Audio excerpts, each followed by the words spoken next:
So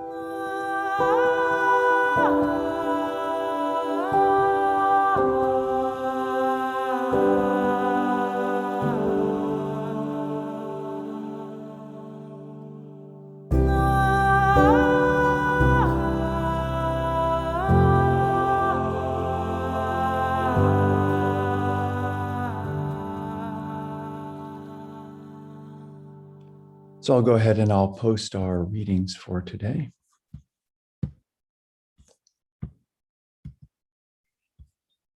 All right. And as always, we begin Benum Christ in it. I greet Christ in you and welcome you back to our session this morning. We begin with our opening prayer, which this morning I've just simply taken from the Angelus, which is a beautiful traditional Christian prayer. It's usually prayed 3 times a day and it commemorates the incarnation. And I just have a small section of it here. So let us pray. The angel of the Lord declared unto Mary, and she conceived of the Holy Spirit. And the Word was made flesh and dwells among us. Amen.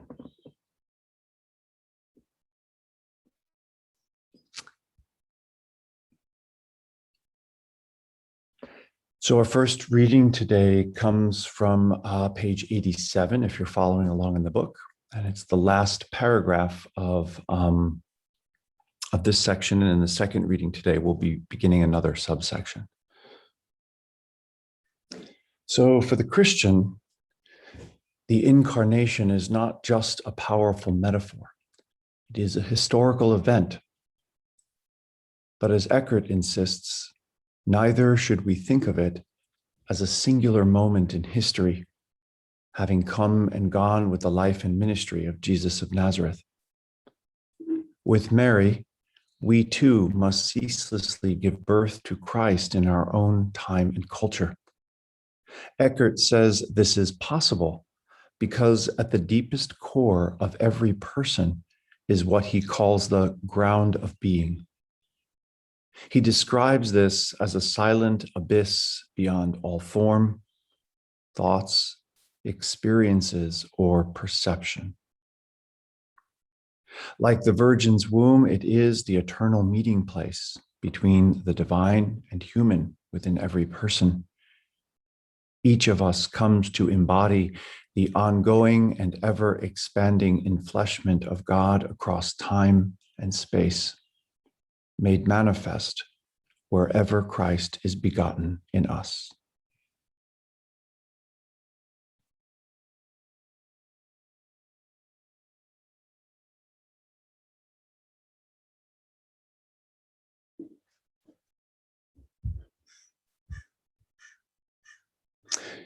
So the second reading begins our next section, subtitled The Birth of God and Herod. We began to touch upon this a little bit last week.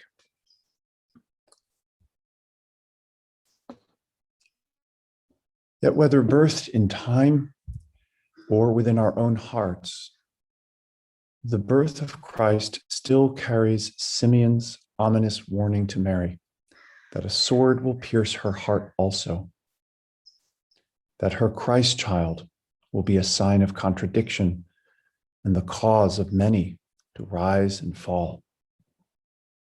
So also, once we realize that Christ's birth cannot be relegated to the past and that it means little if it does not happen in me, we are immediately confronted with the hostility and egoic fears that rail against this birthing within us. Even as the light of Christ has barely begun to glimmer, fear, death, and despair attempt to stake their claim. The inexplicable darkness that rails against the birthing of Christ in the world is already intertwined with the beauty and innocence, the hope and tenderness of Matthew's infancy narrative. Thus, any sentimental associations we may have about the Nativity are quickly mitigated by the brutality of the events that unfold in Matthew 2:16 through 17. Here we are told of Herod, who, in a fitful rage for having been thwarted by the Magi, slaughters all the male children under 2 years of age in Bethlehem and its surrounding districts. Although we've heard this story proclaimed innumerable times from our pulpits, it is tempting to shield ourselves from its carnage by dismissing it as an event illustrative of an ancient, brutal, and uncivilized world. At the very least, a story of infanticide serves as an uneasy intrusion into the peaceful, silent nights of our celebrated Christmas traditions. But the truth, more difficult to bear, is that stories such as this are not limited to a distant or even recent past, but continue to unfold in our very modern world before our eyes, and worse, in our very hearts.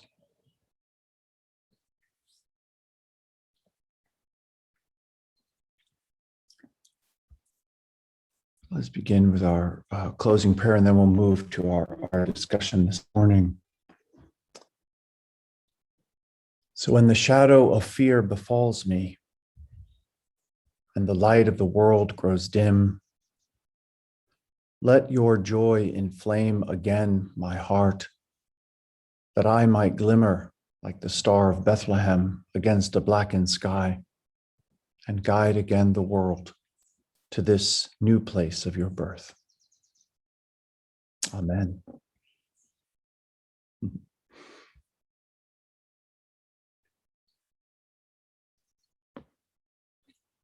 All right, so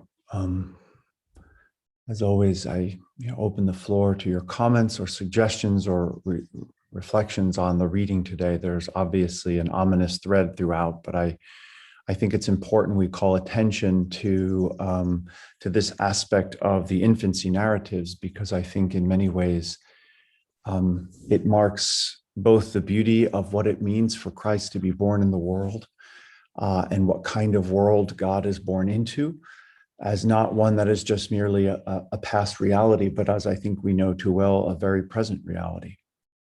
And all the more important than that, we acknowledge what it means to be light in that shadow. So I open the floor to whatever comments you might have.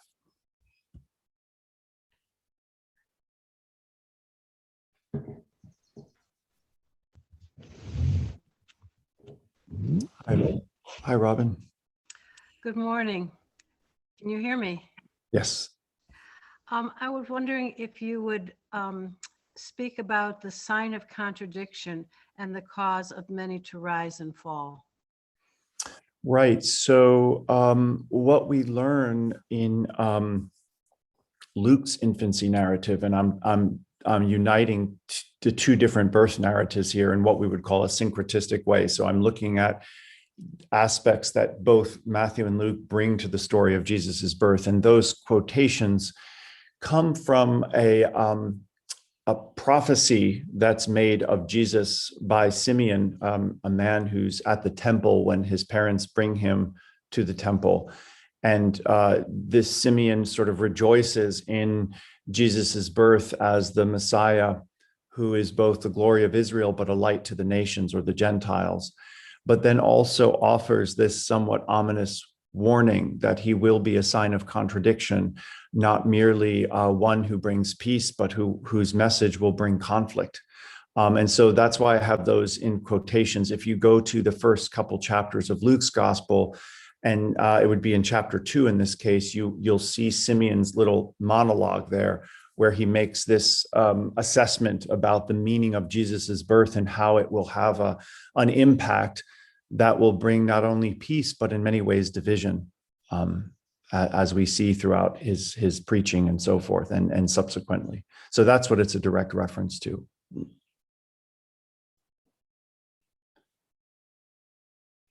And yeah, go ahead, Rob. Many rise and fall?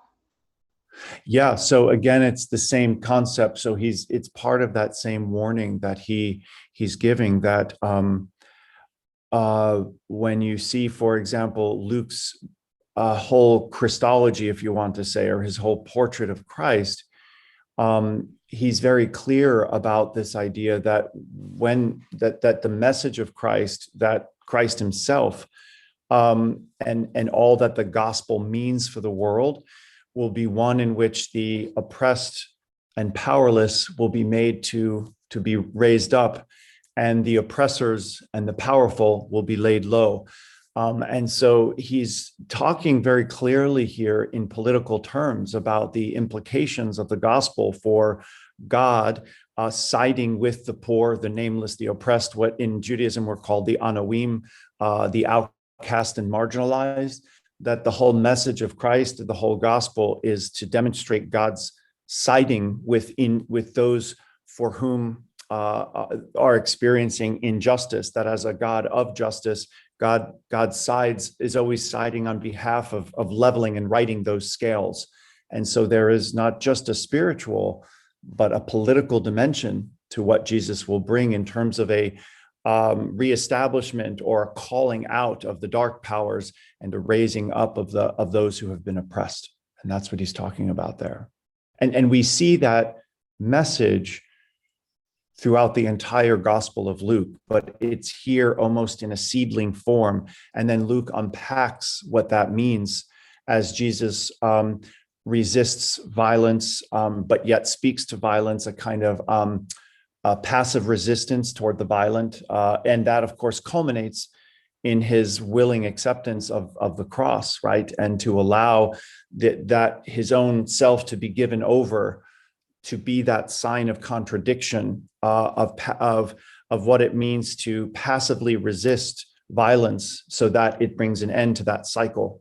And we see that, of course, in his crucifixion, and that is affirmed that by God in what we would think of as the resurrection, that it's the sort of, to put it crudely, a seal of approval by God that this is the way forward toward a world of peace, toward an introduction of the kingdom. And many, starting with Herod, will resist it. And therefore there will be conflict as we try to bring about a world that is representative of compassion and love and justice, because it will be railed against by those who are threatened by it. Starting with Herod, right? So part of what I'm looking to explore is, before we point to the Herods that we might readily see in the world, what I'll explore over the next several paragraphs is we begin by looking at what in me serves as Herod. In other words, what is the fear or the shadow in me that resists birthing of Christ within myself, and where does this serve as a sign of contradiction within myself, and how do I recognize that? Thank you. You're welcome. Let me just open the participants list here so I can see the order. Catherine, please. I think your hand was next. Thank you. I was wondering if you could talk a little bit more about Eckart's ground of being, which he describes as a silent abyss beyond all form, thought, experience, or perception. Right. Yeah, and we'll actually look more closely, excuse me, we'll look more closely at this later, where I really explore that particular theology. This is anticipating a much longer discussion of that, but let me sort of fill it out for you here just to sort of preface that. Eckart has this theology that he explores in many of his sermons, in which he calls God the ground of his ground. In other words, that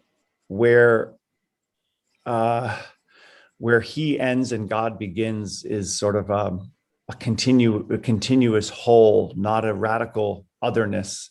That God is the very ground out of which his own ground exists. And for Eckart, then, as for many of the Christian mystics, while it is incumbent upon us to use every image, every aspect of language, every concept we can to try to explore this notion of who God is, and particularly who God is in relationship to humanity, to the world, to creation. In the end, there is this acknowledgement that it all fails, that language necessarily fails. before the infinity of God, the eternity of God, the incomprehensibility of the divine by God's very nature.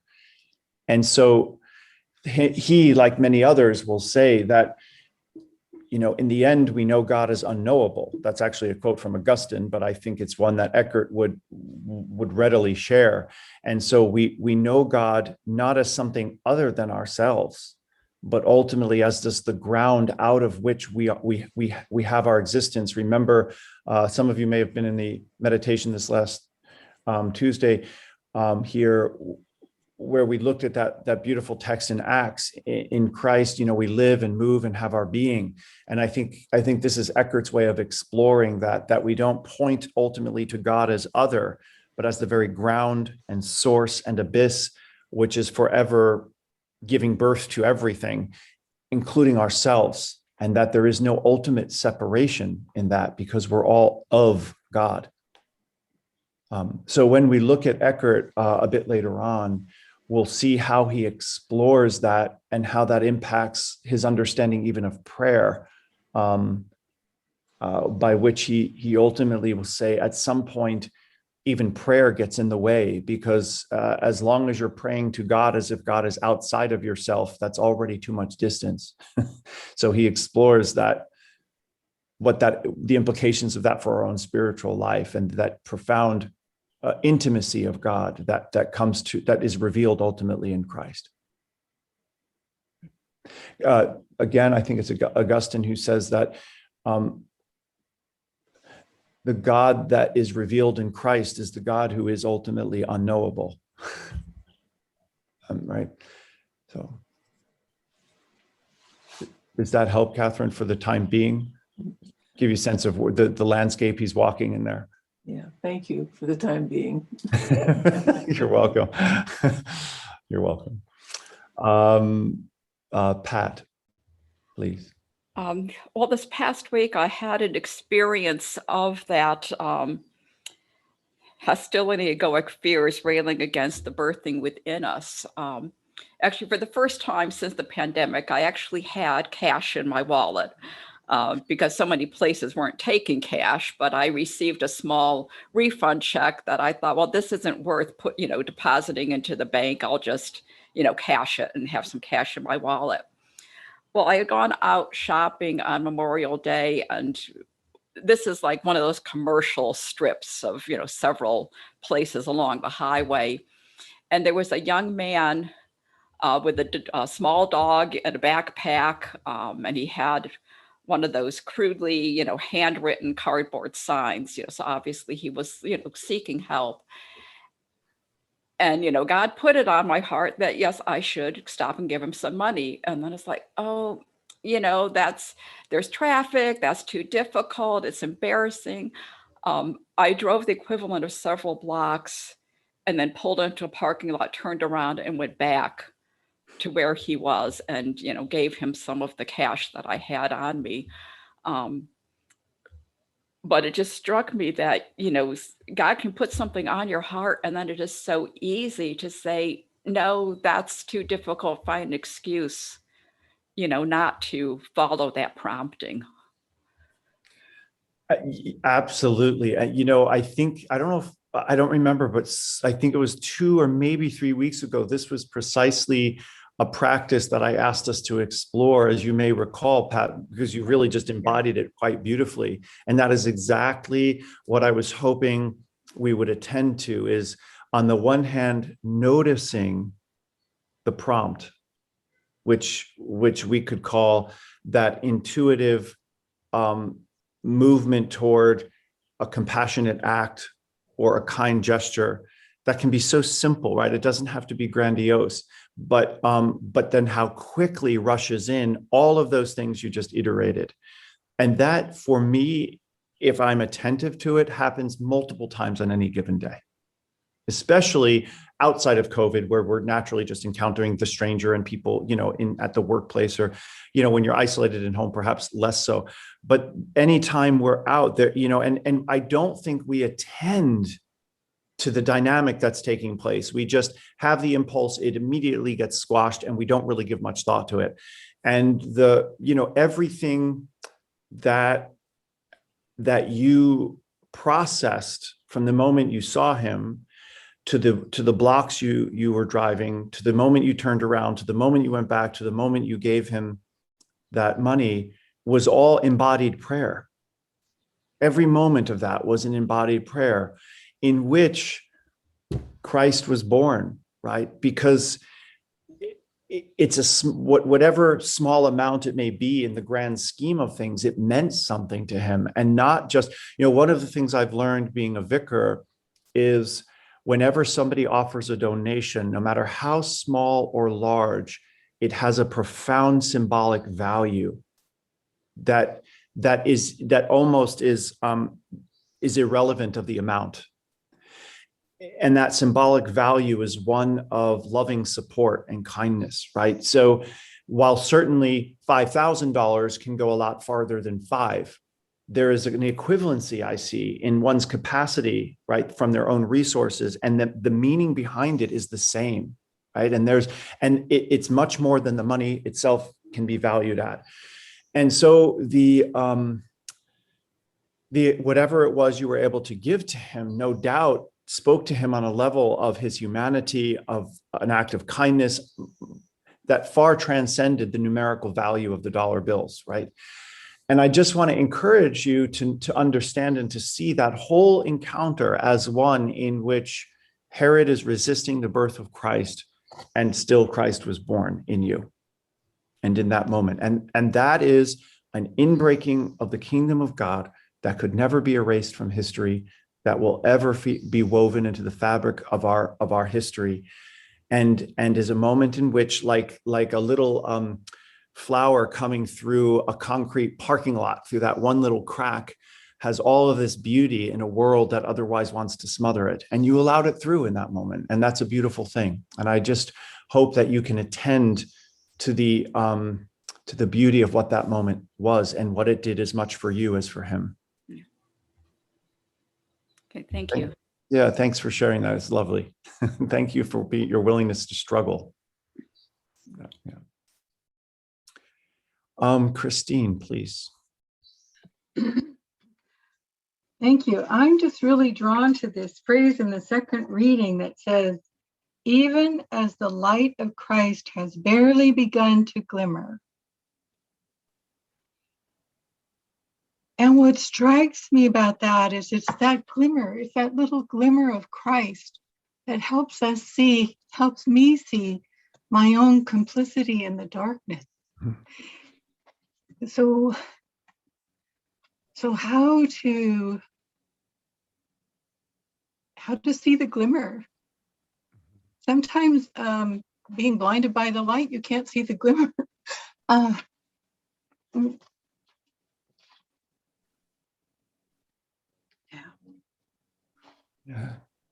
Yeah, thank you, Christine. It's real. The glimmer is real. I mean, I think what Pat just described is a moment of a glimmer, both for her and for that young man, and that whole experience. And,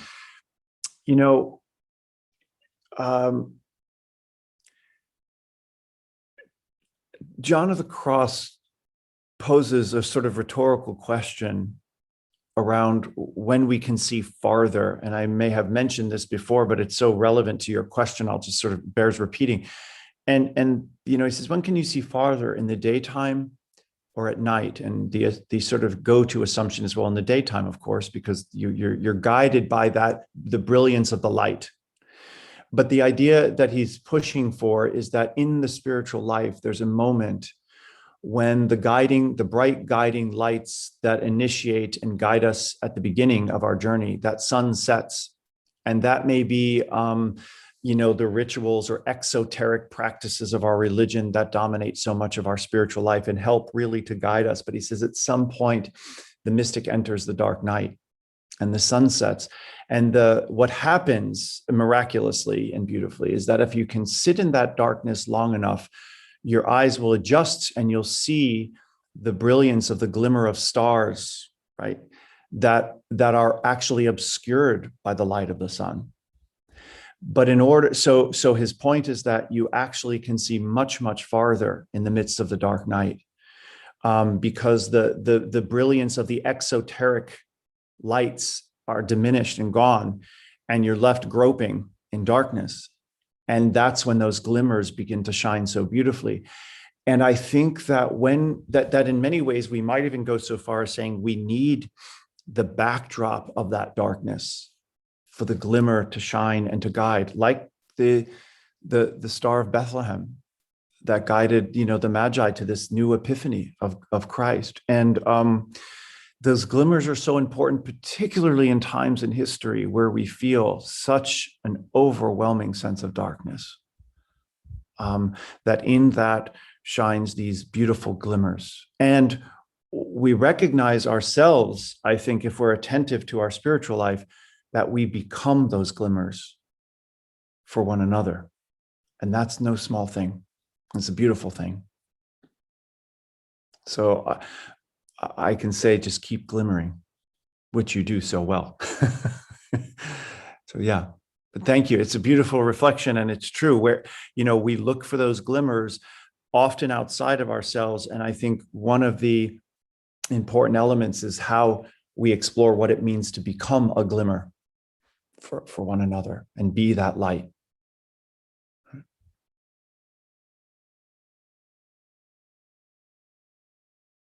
Thanks, Christine. Sylvia, please.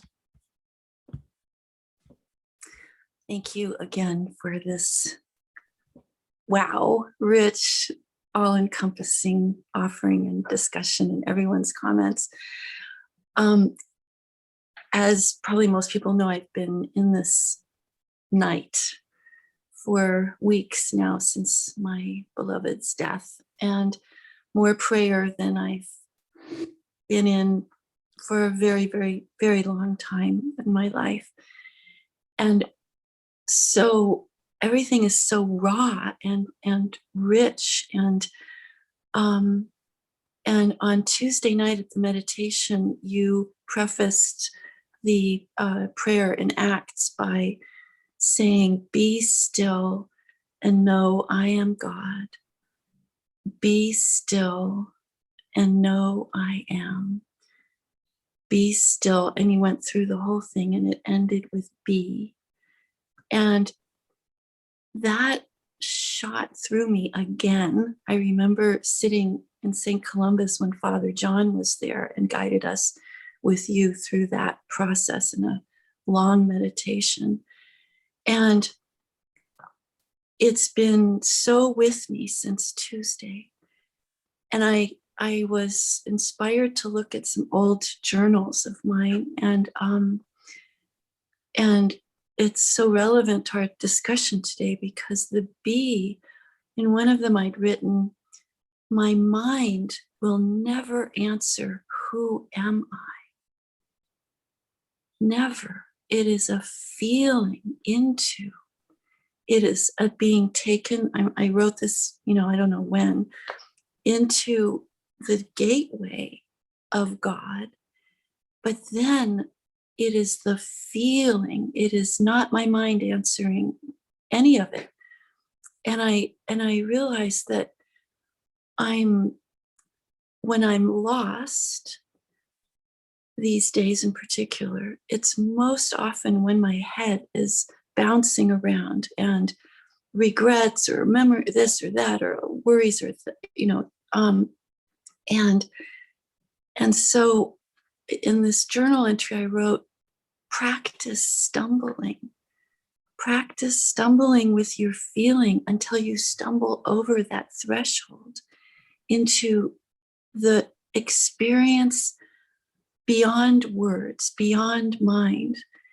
And I realized that in sitting with that all of my states come from this stateless ground of being. That this ground of being really doesn't have any states. It is that place from which all states arise. And then from a discussion you and I had about, the personal essence surviving death, and I realized there's no place to go back into when we die. where's back into? It's here. I mean, I somehow, I know that on so many levels, but the back into God, melting back into God, the one drop becoming the ocean, da da da da da. There's no back into.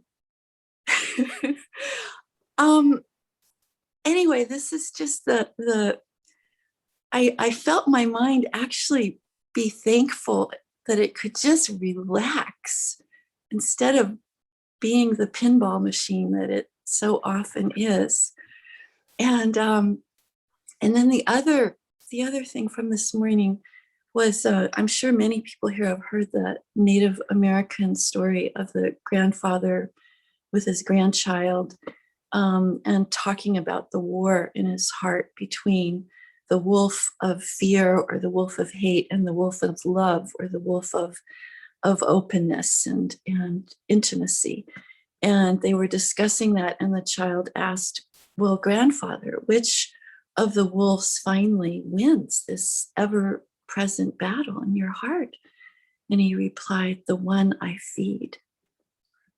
So this is where to return to this moment in community with the beloved community, with you, with all of us, with the teachings, the writings, the history, all of our ancestors arising to live through us, to evolve God's secret body, to grow God's secret body. We're all cells in God's secret body, growing it. And what I loved what you said a few minutes ago, that to Pat, about the inbreaking of the kingdom of heaven, and that is what remains. And so in thinking about growing God's secret body, which we all are doing, it is those eternal moments of our reunion with love, with each other, that become the advancing body of God, of Christ.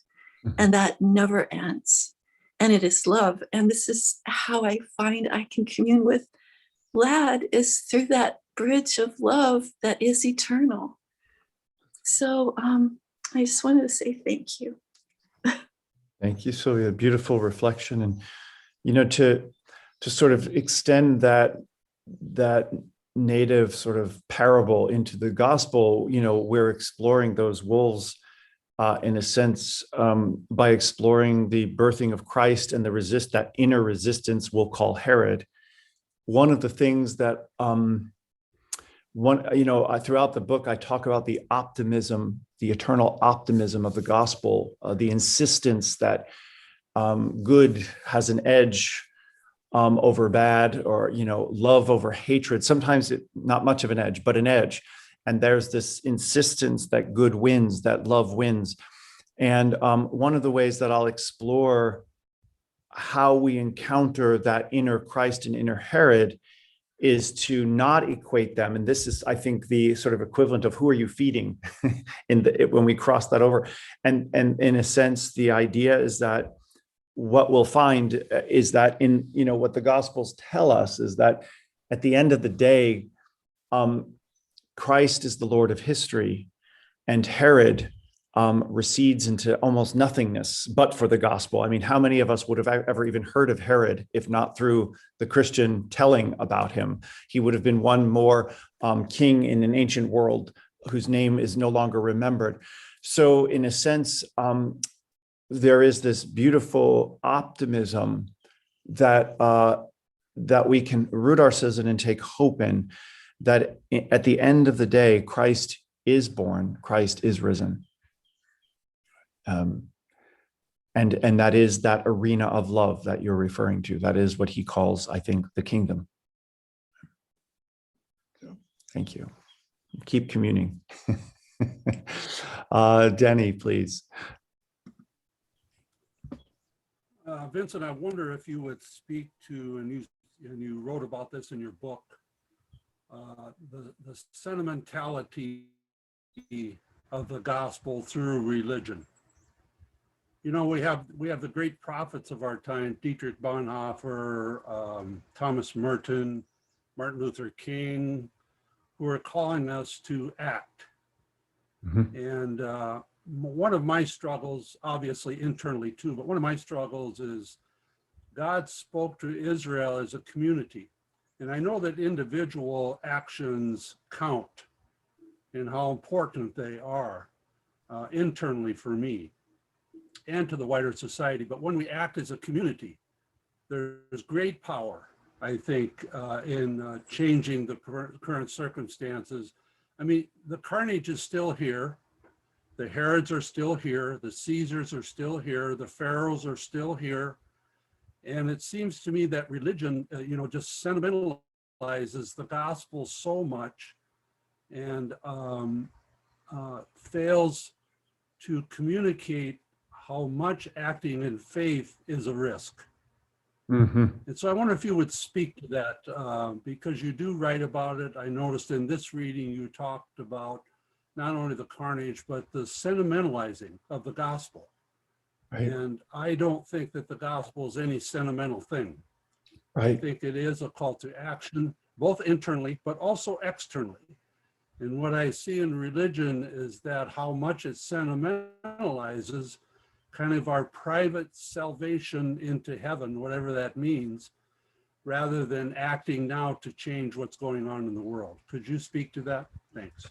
Absolutely. Thanks, Danny. It's super important question. I think a very important question also for contemplatives to be really exploring what it means to be a contemplative in the world. And therefore, in a sense, what does contemplative action or contemplative discipleship look like? And out of what ground, to go back to Eckart's term, does it emerge? I think there is a perpetual constant, and frankly, as long as this world exists, will be an ongoing attempt to domesticate the gospel on some level, and by which I mean to accommodate the gospel. And I think that's done by entire nations to serve their national interests. I think it's done by various ecclesial communities to justify their existence or their distinctive theologies. And I think it's done by individuals because the gospel absolutely demands, as Merton says, the gospel is a revolution, and it is the only true revolution ever to be preached, because all revolutions demand the death of someone else, but the gospel revolution demands the death of the person we have come for all intents and purposes to think of as our very selves. This comes out of his New Seeds of Contemplation. And this, Jesus says quite clearly, take up your cross and follow me. It's no wonder that any of us want to domesticate that, right? That is a terrifying call to action.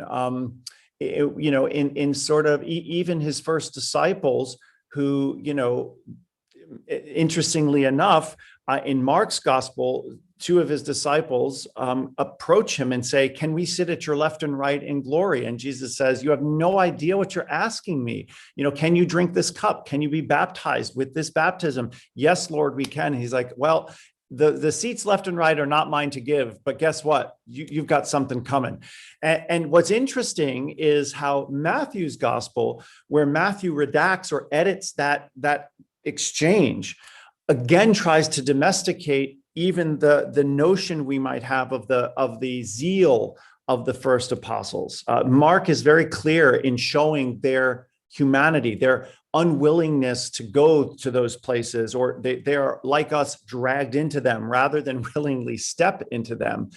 So what Matthew does is has that exchange not between the two disciples who happen to be brothers, but it is their mother who approaches Jesus and says, hey, in the day of glory, would you please let my son sit at your left and right? So you see what Matthew does. He's preserving the reputation of the disciples themselves and giving them more of a mystique of we're ready to go. It's our mother who wants to give us this glory, but we're in for taking up our cross. But the reality is, I think Mark's gospel is probably the more historically accurate, right? We can see there's a theological agenda in Matthew to preserve that reputation. So the reality is we all domesticate, we all compromise, we all want to reduce the gospel to something that we can put into our hip pocket. And I think, to your point, Denny, the value, there is no such thing as a private Christianity. And while there can be prayer in solitude, we never pray in isolation. While we can have private devotion, there is always a communal dimension. In the Roman Church, you have some very beautiful theology, which I think is implied virtually in most denominations, but they say it quite beautifully, that, the church is most herself at the liturgy, right? In community, when we are gathered around the sacrificial table, breaking bread, becoming Christ, right? And as we define the liturgy as missa, you're dismissed.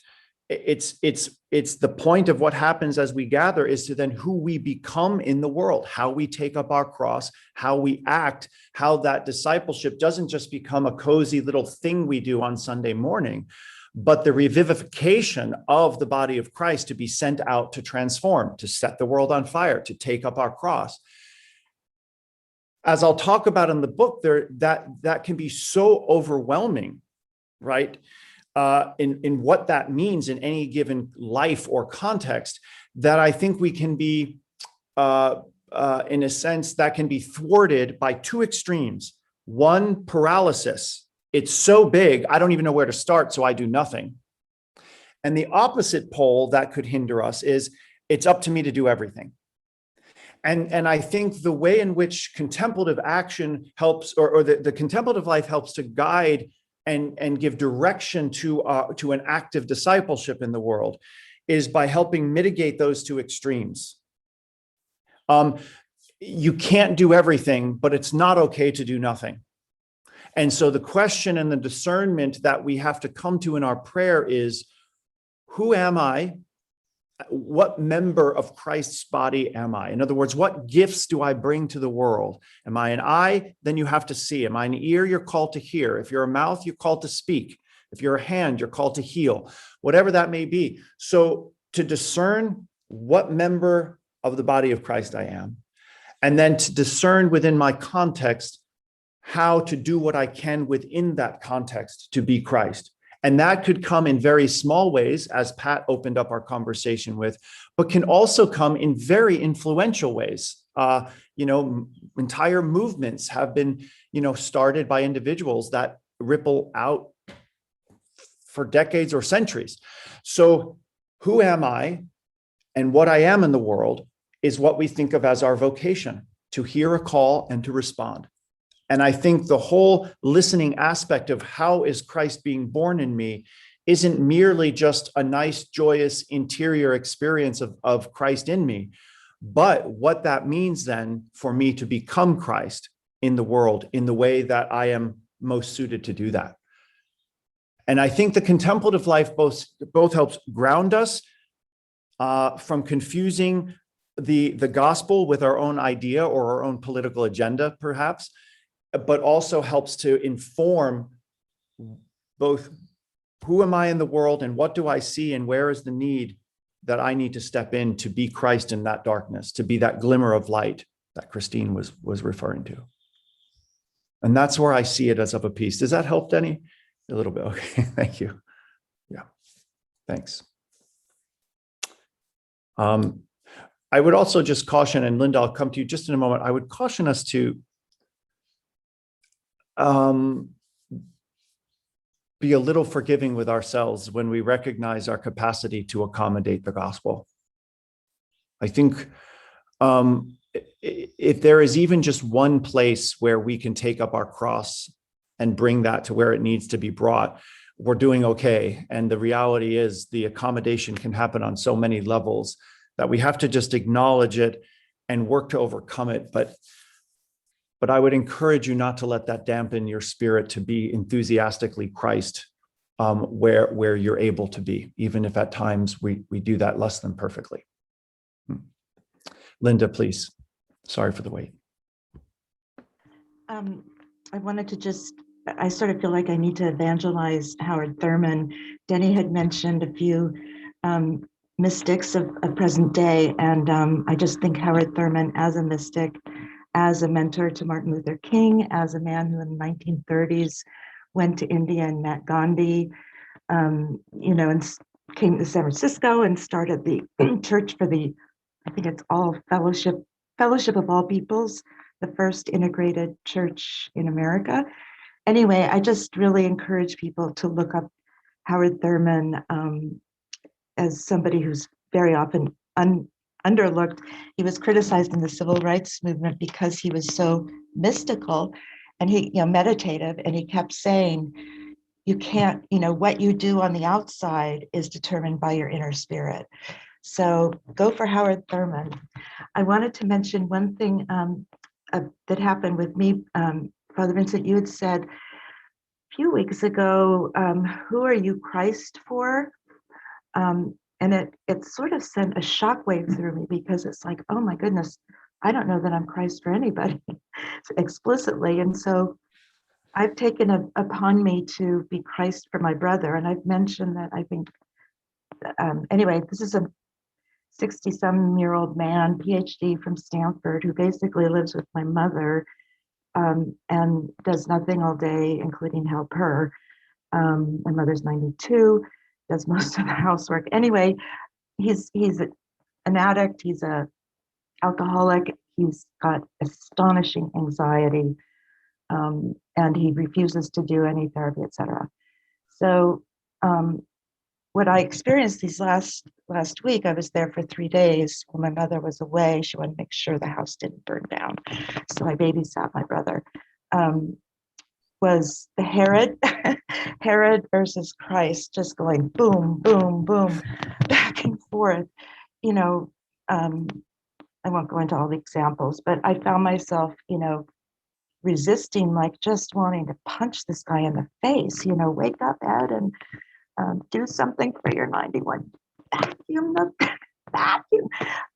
Anyway, we ended up painting the back fence, repairing it together, and did a few other chores that my mother was longing for. And we actually have had some really beautiful conversations. And I'm realizing that this is the hardest thing for me. I live in Oakland, I lived in Berkeley. Homeless people are constantly, asking for money. And so I do that a lot. I've vowed to only do it if I will stop and have a conversation with the person I'm giving money to. That stuff's really easy. But dealing with my brother and the whole familial thing is where Herod reigns. I mean, I think Herod lives in that little castle on Murdoch Drive. So yeah, I guess it's just to say that for me, the hardest place to be Christ is in the midst of my Herodness. And that comes directly with family stuff that's really, really painful. Yeah, Linda, the truth is sometimes not punching someone in the face is the most Christ-like I can be in a given moment, to be honest with you. That's as good as it's going to get right now. And I think that that's just the reality of our humanity. And certainly, as I mentioned in the last few sermons where I was kind of exploring this sense of a loss of complexity, one of the things I came back to was this Sister Miriam, who I referred to in my graduate school, who basically, said, family and religion, essentially what they have in common is it's the things you have baggage around, right? There's so many dynamics. Nobody has really baggage around somebody else's family. And those dynamics of how to be human and humane and compassionate and Christ-like in those very often fraught dynamics is no small thing. It's a starting place, but it can be tough, right? It can be very tough. And what I learned too was, and I literally kept saying, I am Christ for Ed. I am Christ for Ed. In between I want to put just like, what was I going to say to that? Just that instead of trying to solve his problems, which is what I tend to do, get him into this program, get him there, do this, get him out, volunteer, whatever. Jobs, let's apply for jobs. I've done a little bit of all that, but I realized in the end, it's all about loving him, just letting him know that he is a good person. And I did that, when I did that, his face, his body, everything just changed. So it was kind of not it was, yeah, exactly. Linda, beautiful. And I think that, just as a closing comment on that, I think very often when we're in family dynamics where there's drug or alcohol abuse, we equate love with fixing the problem until we learn, as you did, that that's an impossibility until they're ready to step up. And so how do you love them in the mix of that? It's very painful, very, very difficult. Thank you. Pat, I'll come to you in just a moment since you had a chance, but I wanted to just jump to Nicola for a brief moment, if I could. So I am so happy that we have this topic. I have this conundrum about social issues and the gospel and my own process.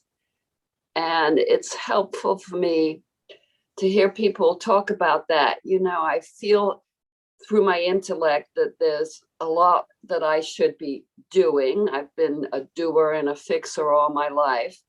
And I study social issues like crazy and put a lot of time into that. But in terms of my own personal process, in my heart, I don't really know what to do. And I recognize more and more that I just take these little tiny steps and they look more like just speaking my truth without a great deal of moralizing or emotion, just making a statement and moving on. Just the process of not swallowing something is very helpful to me. And I think that that's basically where I am. It's not very heroic, but it is very important that I learn about myself in that way before I move forward. And perhaps I will never move forward in a really dramatic way, but I do see it as integrating with my concerns and, beneficial. But I don't know exactly where it's going, but it's always kind of an intellectual concern for me, like, oh yes, I grasp the gospel and I grasp the meaning, but what do I do? That's just such a thing. It is a thing. You're right. Let me sort of invite you, and by extension, maybe all of you, to start perhaps by looking at what you're already doing. Sometimes we think, well, what else should I be doing? But let me just say, start with whatever you are doing. You're reading intently about social issues. You're trying to be responsible, informed, and educated. There's a right there is a really good foundation for how you are formed as a citizen, as a disciple in the world, and so on. So start with what you're doing and do that with more intention, with more awareness of this is important work, right? I'm passionate about this, and explore the question, why is it so important for me to be so informed about social issues as opposed to anything else you might be informed about? And one of the things that I'm exploring within my own life is the recognition, this, as we're really moving into deeper conversations around, for example, structural racism,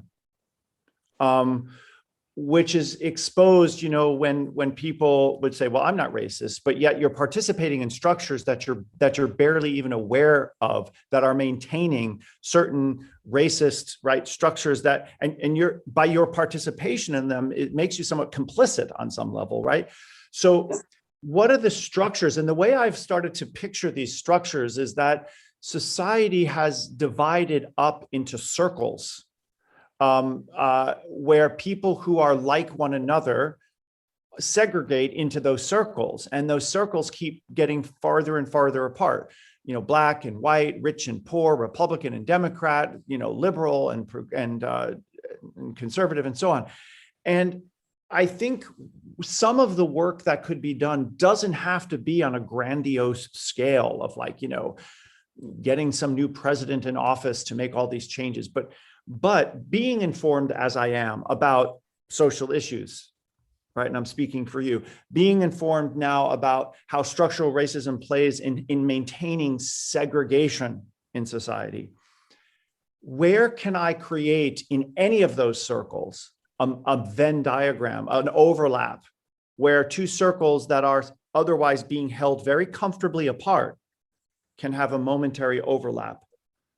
And maybe it's about finding places where I can venture out of my circle into the circle of another and have lunch, start a friendship, it doesn't have to have an agenda, right? It doesn't have to be, we're doing this to fix the world. We're just meeting as two human beings who, for whatever reason, are part of a structured society where we really don't have an excuse or reason to meet. And those types of overlaps make those structures, I think, in very small ways, more porous. Maybe there's, I don't know, an African-American neighbor on your block in an otherwise white neighborhood. Ask them to lunch, have them over to your house. Doesn't have to be to talk about why Black Lives Matter, or it's just because they're a human being and you want to have a friendship and you want to learn about who your neighbors are, something simple like this. Or if you have somebody who on your block who you barely know and you don't want to know because they're a Republican or a Democrat, have them over. You don't have to talk politics, just see their humanity. Do you know what I mean? And I just wonder if I have a parishioner here. In this part of the world, it is very white dominated in terms of its demographic, but there is a very significant Hispanic population who basically are the people who run the ranches here in West Marin, in this part of the world. And so a parishioner of mine many years ago noticed something, that whenever she walked downtown in Point Reyes Station, she was only saying hi to white people. And she wasn't explicitly racist. She had nothing, no personal animosity toward the Hispanic community. But what she realized is that she had no way of knowing them. She only knew white people because those circles, as I'm calling it, there was no crossover. So she had a little bit of means, and what she decided to do was to start a photography club, and purchased and raised money for purchasing cameras, physical cameras for the Hispanic community, and invited them to start the Latino photo project. And the underlying point was she wanted to see the world through their lens, through their eyes. And this project that she began in collaboration with members of the Hispanic community grew into in getting other artists in the area to help teach them how to take pictures and about aperture and light and all of those things. They've had productions where they've done, they've explored, displayed their artwork, and people have purchased them. Fernando and I purchased some pieces actually. And by doing this, she became a centerpiece of the Hispanic community here. And she's invited to every quinceañera and every baptism and everything, and she realized that her not seeing Hispanic people was not born of animosity, but born of a structural racism by which these two communities, the Anglo and the Hispanic, just never crossed. And she blurred that line. And through that blurring, we've gotten to know people, I've met members of the community, all because she allowed that to become porous. Yeah. So I just wonder if that isn't a simple local way. Look around your block. Look at the people you work with. Who is that person that you otherize, even in a simple way, or just simply have no real reason to connect with because there's some difference that holds you apart? And cross that line, build that bridge. And let it be about your humanity, not necessarily about trying to ameliorate a social issue. Look past all of that. You see what I'm saying? And that in itself will be, I think, a little antidote that begins to have repercussions. I don't know. Yeah, but again, I think those baby steps can have a profound local impact that over time. One of the things we do on campus that I'm involved in is called it's a faculty forum for Jesuit thinking and spirituality. And every year we intentionally get a diverse number of faculty members together across all these disciplines and all ethnic diversity and gender diversity and the whole bit. And we come together in small batches of about 12, and we meet once a month for the whole year, so 8 times. We meet for 4 hours, we meditate together, we read Jesuit spirituality, its impact on education, and then we have a whole section where we have dinner and then we just talk. and share personal issues. Here's what's going on at home. This is the struggle I'm having in my department. Here's an issue I'm dealing with. It's giving us that way of coming together. There's people in chemistry and biology and nursing. I would have worked there for 30 years and never met. The idea is that while it's only 12 people a year, it's 11. And we're inculcating Jesuit spirituality and discernment throughout the campus, across the whole thing. So by the time you say, hey, this has now been going on for 10 years, that's a lot of faculty members. It doesn't feel big in any given year, but when you look at those who have come out of the program now, I know tons of people I never would have met, despite working there for my whole life. And it's those types of things we can do that I think help us just ground it in something very real, very doable, very beautiful, and I think rewarding. Yeah. Pat, sorry for the wait. And then how about we'll come to then, so we'll do Pat and then Carol and Nora, and then we'll move to a discussion on practice. So we'll leave it with Nora. Yeah, please, Pat. Thank you. One of my dilemmas, I think, is how the church and denominations may tend to put the gospel into action. What I have seen is doing that by identifying an other to be against. You mean where the denominations pit themselves one against the other? Right, that there is something like a denomination may be formed in the first place because it wants to identify itself as being different from, because there is some other to be against, rather than seeing a unity among us. Right. Yeah, I mean, there's no doubt that, if you want to ask if there's sin in the world, I would say that's an example of it right there. I mean, that is, to define myself over against another so that I can claim some particular identity becomes, what Keating would call mythic member consciousness, and to its extremes can become very toxic. And many denominations were forged precisely because of theological disagreement that couldn't be reconciled and so forth. And this is still happening. We're still seeing divisions, be made. But what I'd like to hope we can do is, if you look at the examples of some denominations, the earlier ones, if you look at Orthodox and Catholic, or Catholic and Anglican, there's also a tremendous amount of work being done to forge reconciliatory kind of statements that allow us to convene. I mean, the messiness of the union between the ELCA, or the Evangelical Lutheran Church of America, and the Episcopal Church, was brought because people bent over backwards to find ways to overcome those differences, so that these communities over time could more and more become merged, which we're doing now. We have a concordat of agreement around that, an intercommunion. It's a beautiful thing. It's a messy thing, but it's a beautiful thing. So, or the works versus faith distinction that separated Protestants and Catholics for centuries is a moot point ultimately. And we've discovered that. So we've gotten entrenched in these differences that are, a distinction without a difference, or however you say that. So there's so much work to be done. And we live in a world where division is easy and reconciliation is hard. That to me is evidence of what the church calls original sin. It's why is it so easy to hurt someone and so hard to reconcile? Why is it so easy to break something down and so hard to build something up, right? It takes 9 months for a life to be formed to its birthing point, and an instant to kill that life. Why is that? So how do we understand that and move toward those reconciling moments, and know that that is the triumph of Christ over Herod in those moments? But Herod still reigns in the world. There's no doubt that battle wages. Thank you. Sure. Carol and then Nora. Okay, so I was going to say, the one thing I really loved about Richard Rohr is that he used to use that phrase, like you said, the Venn diagram. He used to say, holding the tension.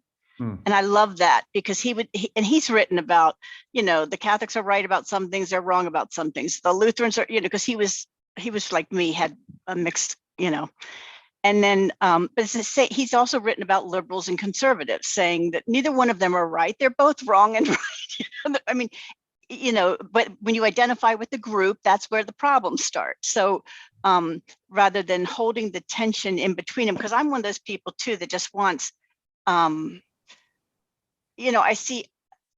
just don't want to play that game that I'm in one group and this other group is wrong. It never ends well, and it's never Christ-like. So I love that you said that, because I, feel that way. And the National Prayer Breakfast used to do that. And Biden and Gore and a lot of those people were very much involved, where you got Democrats and Republicans in a group of like you said, the 12 people. They would have like 5 or 6 or 7.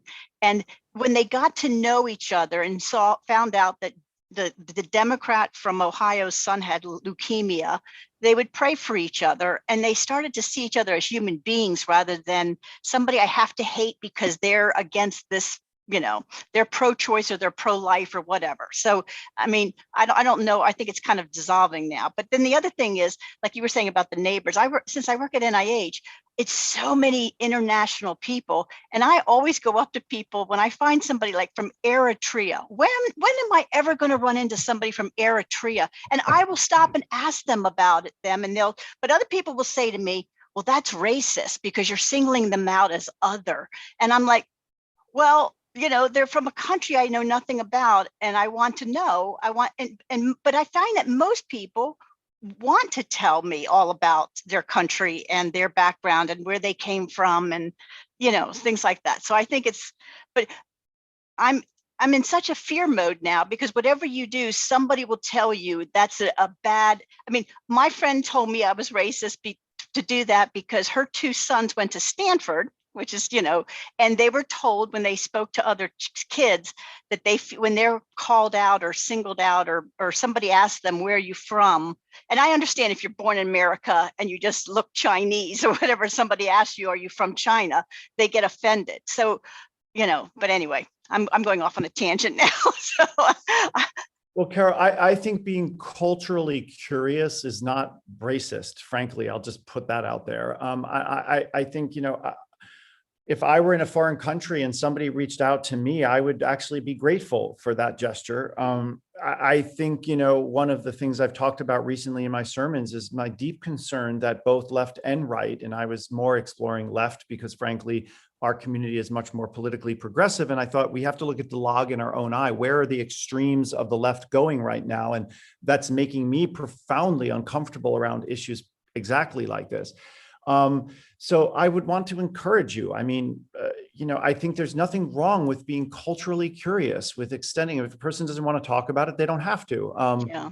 And wanting to make a connection. It's the human connection. We're the same now, it becomes, it ceases to be other when now I have a friend in Eritrea, so. Yeah, right. That's right. That's exactly right. Yeah. Yeah, no, I would encourage you. And, there's ways of doing that are delicate and sensitive and not weird. But I think cultural curiosity and natural kinship or friendship to want to know that is a lovely thing. And I would encourage you to keep on keeping on. Okay, so Nora, please, final comments. Father Vincent, I've been living all week with your statement from last week of think of the microscopic practice of love. I think that is such a beautiful statement. I think it's not a think, though. I think it's feel the microscopic practice of love. And I want to share an example of that in my life yesterday. I made a special trip to the Mexican supermarket or market.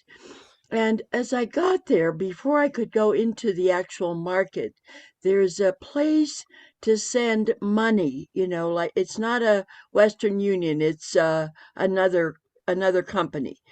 But there was a long line of workers, of Hispanic, of Mexican, whatever workers there in their work clothes, waiting in line to send money. And I thought, what have they gone through to earn this money? What has been their life this week to earn this money that they can send home. And as I went shopping, it's where I get my nopales, my cactus that I love, and all the things that I can get there. That and I when I came to check out, I said to the cashier, we were speaking in Spanish, and I said, I just noticed how many of these men were in line to send money home. And she said, you know, the sad thing is that the people at home sometimes don't appreciate what they've gone through to earn the money. They think because they're in this country, it just happens. It's so easy. And it isn't for them. There were two views on that. What happens when the money gets to the country, and what happens to earn the money in this country. And the idea of other is erased when you have those insights about what other goes through. I guess that's what I want to say. I'm finished. That's a beautiful acknowledgement, and that's right. I think other disappears when friendships are formed. Yeah. And when I was a young boy, until I moved away from my original hometown, me and a little kid named Cliff Daly, who was African American, and then Scott, who was Jewish, and I was a Catholic Italian boy, and all of our teachers, we were inseparable. I never thought of Cliff as Black. That just hadn't really, it was just not a category that in my mind made him different from me. And I never thought of Scott as Jewish. I mean, I knew he was, but it didn't mean anything. There was no implication of that on our friendship, and we were inseparable. We would always make our teachers sit us all together, and we would, be on the playground together. And one time I remember I was feeling sick and I was going to the nurses, and Cliff said, "Can I go with Vincent?" And she said, "Yes." And he held my hand all the way to the nurse's office. It was so sweet. And, I've even tried to look him up, but there are a gajillion Cliff Dailies on Facebook. So I would have no idea how to find him anymore. But there you see that there's an innocence there in which at some point in our lives, these distinctions are meaningless, and we're taught to make them meaningful. We're taught to see them. But at the time, it was just a non-issue. It meant nothing. And we were fourth grade, second, third, and fourth grade. So that friendship is what I think eradicates the otherness, as it were. Jennifer, I see your hand. Did you want to make a final comment there? I'm sorry, Father Vincent. I know you wanted to move to practice. That's I've okay. been sitting here enjoying listening to everyone, but also feeling sort of torn about whether I should say something. And I just thought, well, since we're all, this is an intimate, lovely group, I'll just try to just say my piece really quickly, and not to be argumentative. But like Nicola, I've been doing a lot of reading on social issues as well. And one thing I'm concerned about in the national conversation, while I think it's really been important to wake people up to issues of racism and whether there's structural racism and the legacies of slavery and Jim Crow and all of that, I feel like sometimes we forget about class and how huge class is. And so when I hear your example about Marin and the Latinos versus the whites, a big part of me is like, well, how much of that is actually class? And so I just wanted to bring that up, because I feel like sometimes we're forgetting about that in our struggle to really come to grips with our history as a nation and the continuing issues around racism. And the rich are getting a lot richer, and there's a lot of people left behind that are not just people of color. And so I'm not trying to be argumentative so much as just adding complexity to, as you've been preaching about. So, and I know in some circles, people might get mad at me for saying this, but I thought it might be okay to say here today. So thank you. Jennifer, thank you. Of course, it's very much okay. And I think you're 100% right to look at class. I think that that is precisely, class by which I mean economic class, I think is what you're referring to. Often, mirrors the fault lines of race. And you're right. I think that the big issue is that Marin is a very wealthy county. And because, there's a lot of people within the African-American community or other minority communities who didn't have the same privileges. I mean, when I look at the school systems in Marin and then I cross the Richmond Bridge, and it's night and day. I mean, what the kids here in our high schools have at their disposal is obscene by comparison to a 20-minute drive over a bridge where the Black kids are going to school. That's all has to do with class and accessibility and all of those things.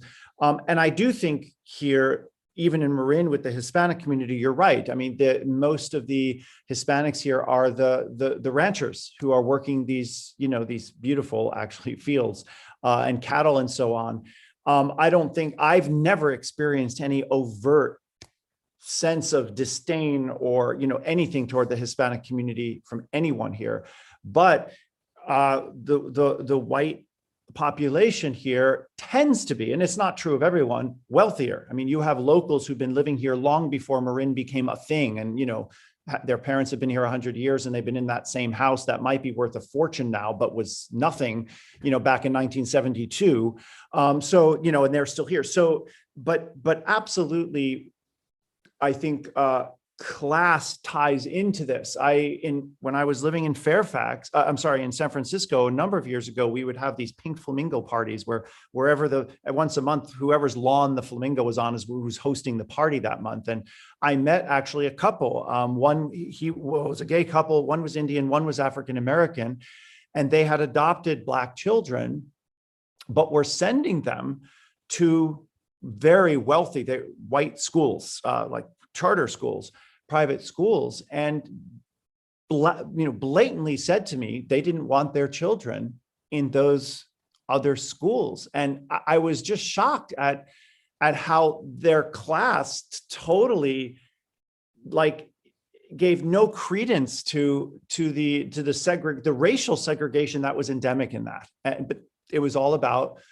So you're right. I mean, class plays into a lot of this, and is part of, to your word, the complexity in how we segregate one another, right?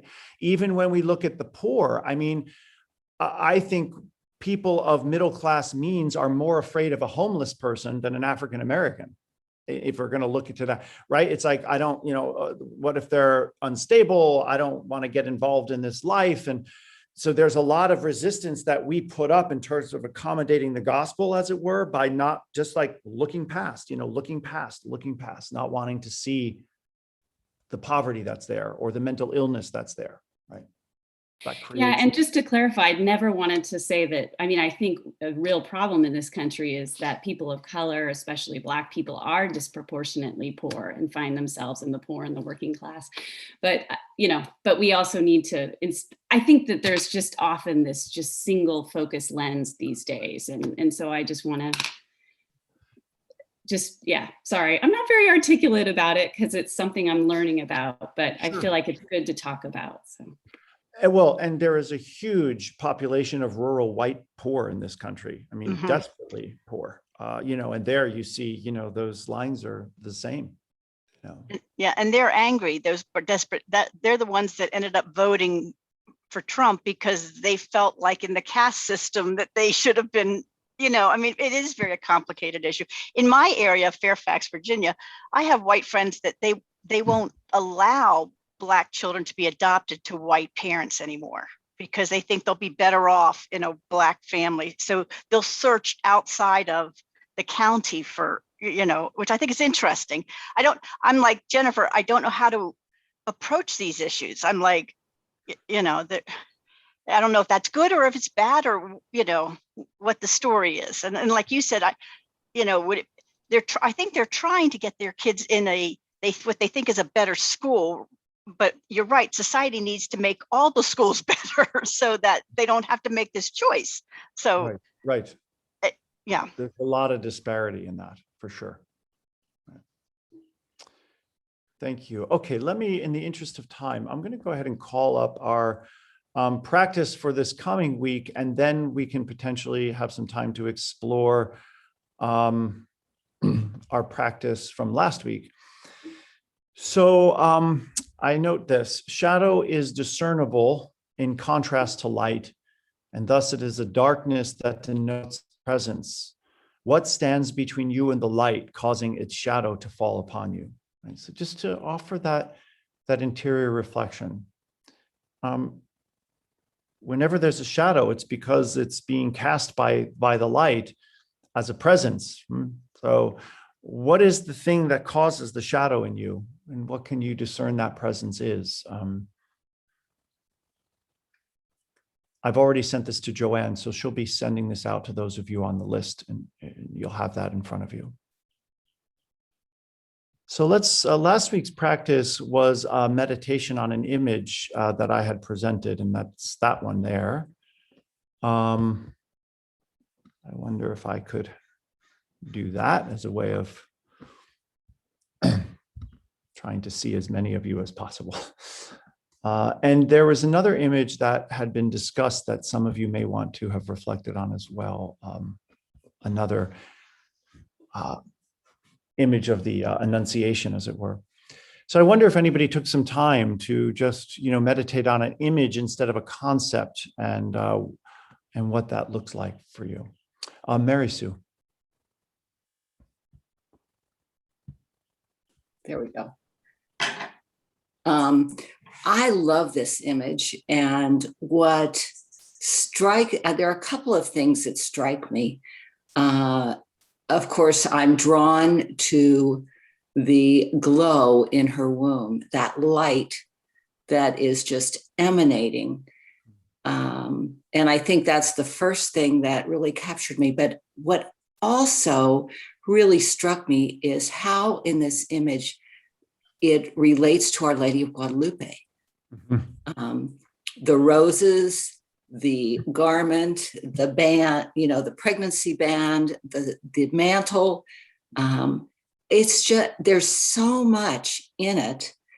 The bare feet, and of course the Star of Bethlehem. So I think this is such a beautiful image. And while I carried it with me all week, and it continues just to speak. There's a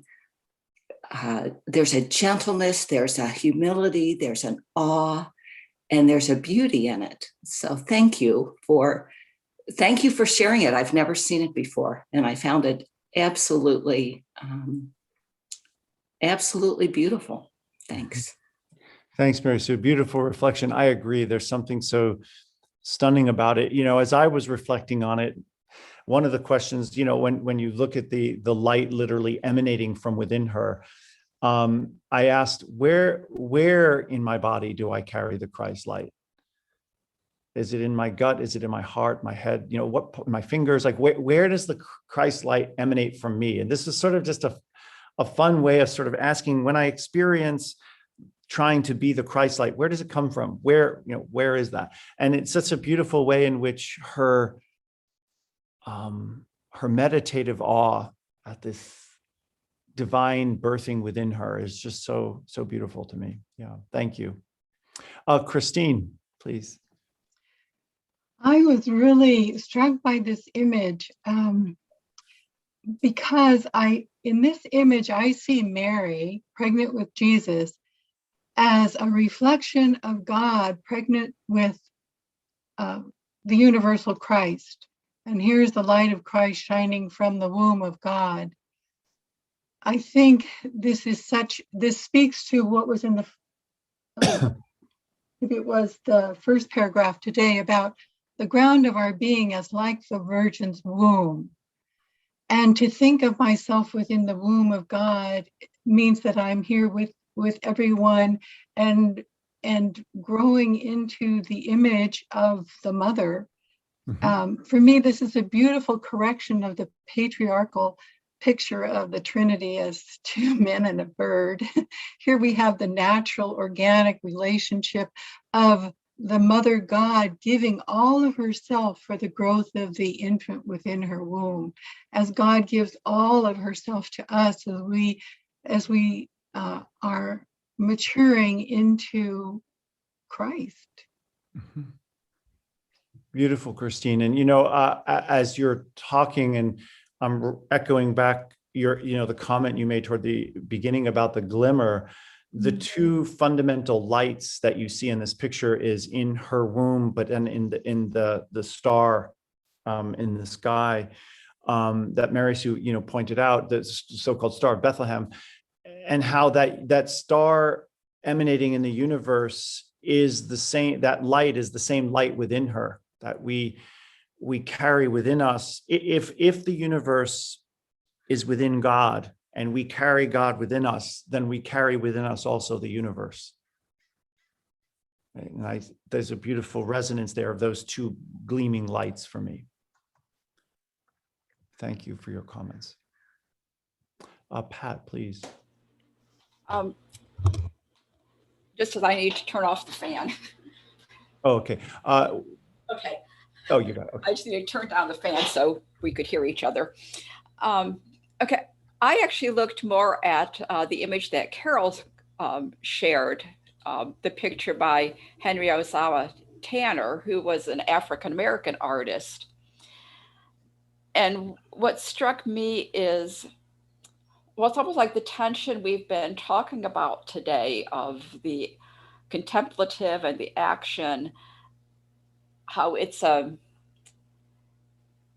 divine image is that streak of light down the left side of the painting, and Mary, who is depicted as a simple young woman. There's none of the Renaissance art accoutrements of fancy robes and everything, and her body is turned away, but her head is turned toward the divine. So I was just struck by that tension that we all have of, where do I want to be? Where am I turning toward? And that, we were talking earlier about Herod and fear, and how the Herod in us arises out of fear. But there, in that image, there is something in her that is fearful in her encounter with the divine. There is and the turn becomes a slower turn, one in which it's like, wait, what is this numinous thing I'm encountering? And her desire to move toward it. And yet there's this reflexive defensiveness around, what is this I'm encountering? What is this going to mean for me? And I think many of us, when we encounter Christ, have that same thing. It's like, wait, I want to do this, but what are you asking? And what is this going to mean for me? Yeah, when we read the Gospel of Luke, it just sounds so simple. Whatever you want, I'll do. And it wasn't that simple. Of course, that's right. Right, of course. It never is. Good. Thank you, Pat. Sorry, I'm just trying to locate I'm not sure whose hand was up next because I've lost my... Father, go ahead and take Sue. Okay, all right, Sue, go right ahead. Sorry. Thank you, Nora. And I noticed Robert gave us a time coming, 7 minutes, 6 minutes probably now, but I just love this. And it reminded me of Our Lady of Guadalupe, who is, I think, considered the first Marian miracle. And how the clothing, the stars on the cloak, and of course the black band for pregnancy, but also the roses connected again with nature, with the universe. I'll end with that. Thank you, Sue. It's beautiful. Yeah, thank you so much. And thank you for pointing out Robert's reminder. So we'll close with the last two comments by Nora and Margaret Mary to make sure the other group has time enough to come on in. So Nora, would you like to go ahead? I think I'd like to pass to Margaret Mary, who hasn't spoken yet. So I just wanted to comment on the roses. I see them as the Trinity, and the separate rose as Christ, and the beauty of the gaze of Mary on these roses to me was really inspirational. I loved it. That's all. Beautiful. Thank you. That's a very nice insight. Thanks, Nora. Okay, and final word for Margaret Mary today. Good morning. Where can we get a copy of that photo? You can Google it. I could forward it to Joanne and have her send it out to the group. Thank you so much. Happy to do. I'll send it right afterward. Thank you. I really want to say thank you, Father Vincent, and this whole special group. It's been, for me, it's a time of growth. And I'm finding this growth and change in many small ways. I'm not coming with any big, gee, now I always do this, or now I never do that. But they're small and meaningful ways. And of course, all the little things tied together makes the whole. And an example that I've gone through very recently was my son that I haven't seen for a few years came up this weekend with his girlfriend. And I have no idea where this is going to go, whether she's going to be more than a girlfriend, but we'll see. However, I was excited, I was anxious, I was happy, I was unsure, and all of it together at the same time. So I realized what I needed was to get myself into that contemplative mode. And so I spent a lot of time in silence and in prayer, and I was covered with this wonderful new, gentle, tender prayer shawl that I have received from. And during that prayer time, I promised myself, I saw all the emotions by promising myself I would be a listening observer. And it was so interesting. I made that promise to myself, not to anyone else in the prayer time. And it stuck. I really was a listener and very much the observer. Two of the boys never described themselves or realized they're competitive with each other. And so anything could have happened and a scene would have erupted with contemplative people. And so it seemed as if my quiet observance was flowing to everybody else, because there was not a moment of anyone being angry with the other or being even annoyed. It was just a flowing together.